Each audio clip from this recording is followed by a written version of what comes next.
আমাৰ মই যিখিনি আপোনাৰ এই ডিজাইন চাৰ্টি বনাইছোঁ সেইখিনি আগতে মোৰ বিকা শেষ হৈ গ'ল আৰু ধৰক গাঁৱত যিখিনি আছে সেইখিনি মানে মানে বহুত লছ যাই আছে। যোৱা বছৰ 500 টকা 1000 আছিল, এইবাৰ 400 টকা 1000, তাও আমাৰ গ্ৰাহক নাই।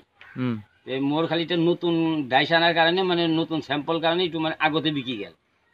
মানে এইবাৰ মানে লছ হৈ গৈছে, মানে মানুহৰ এই লকডাউনে মানুহৰ ভিতৰত মানে আতংক আহি গৈছিল, সেইকাৰণে মানুহৰ মনৰ শান্তি নাই, মানে কোনো এটা মানে বিজনেছত মানে শান্তি নাই।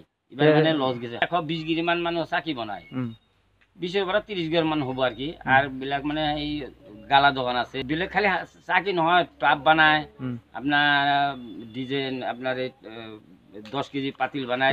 এবারে আপনার চাকি সব আপনার গুয়াহাটি যায়, গুয়াহাটির পরে আপনার লট লখিমপুর যাব, আপনার এই শিলং যাব, তারপিছত আপনার এই নাগাল্যান্ড যাব, গুয়াহাটির পরে আরো মানে আরো যাই থাকে। আর এরপরে ডাইরেক্ট আপনার লট লখিমপুর যাই থাকে। তাহলে যে কিমান বিক্রি করে সেইটো আমি নাজানো। আপোনালোকে কিমান কৰি বিক্ৰী কৰে? আমাৰ ইয়াতে 400 টাকা 1000।